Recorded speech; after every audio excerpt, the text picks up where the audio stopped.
My name is Richard Petherbridge, and I'm here to talk tennis. And today we're going to talk about the BNP Paribas that's starting this week in Indian Wells.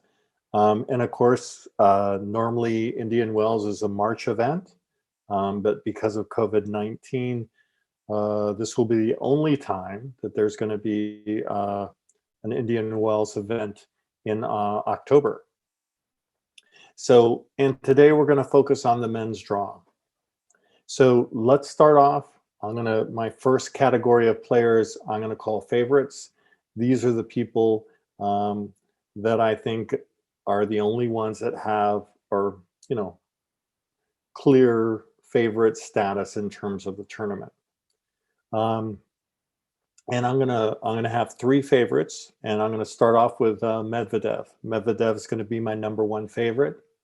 Of course, he is the #2 ranked player in the world. Now, Djokovic is the #1 ranked player in the world. He's not playing. So it makes Medvedev the highest ranked player at BNP. He, of course, just won the US Open a couple of weeks ago. And he really likes the hard courts. And we've also seen that particularly he seems to have really strong performances in the late summer and fall on hard court events, right? So if you look at his record over the last couple of years and you start like in July, August, September, for whatever reasons, he seems to be one of the dominant players, if not the dominant players on hard court. So he's the #1 seeded player at Indian Wells, and he's my favorite. #2 is Zverev, and Zverev has a really good record in Masters events, and the reason I point that out is that he seems to perform better in the 3-set format than the 5-set format. So I don't know necessarily that I'd have him as a favorite if this was a 5-set format. But in the 3-set format at Indian Wells, I think it really, one, he plays great on hard court. 2, he's highly ranked. But he has performed better than any of the other players, in his age group at the Masters events. He has more Masters titles than Medvedev, than Tsitsipas. Than any of the other players, of course, outside of Federer, Nadal, and Djokovic, who have sort of owned men's tennis over the last 15 years. So my second favorite is Zverev, and then my third favorite is Tsitsipas. Tsitsipas is the 3rd seeded man at Indian Wells. He's had a great year. He's played more and he's won more matches than any other male player on the ATP Tour. He's a little younger than Zverev and Medvedev. And I only point that out because I think he's still physically getting better. In other words, when you're 22, 23, you're still getting stronger. You're still developing more stamina. And your game is still improving.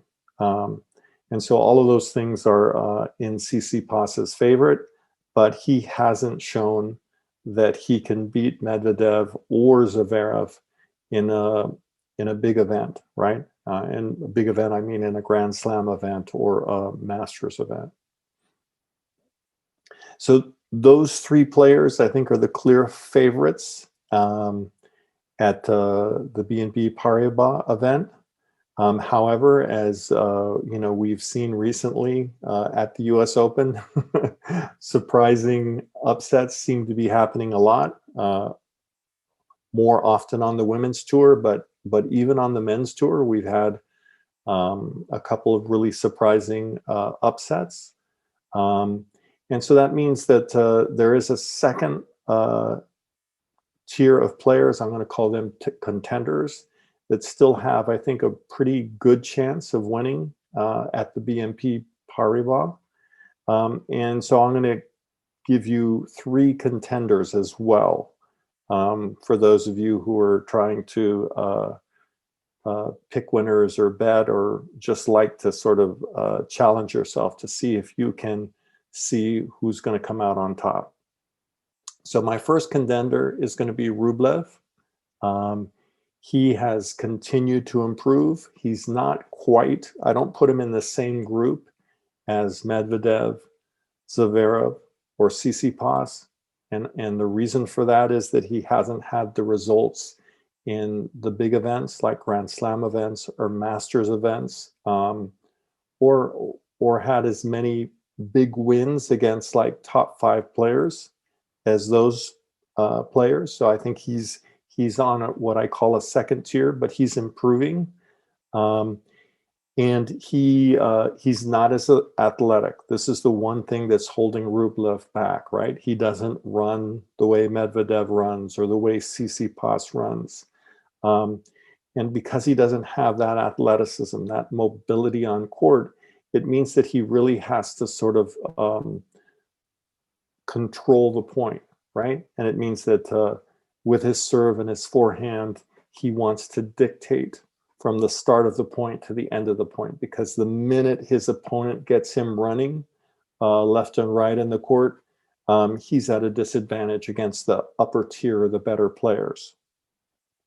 But I do think that Rublev has improved more than most of the other players in the top 10.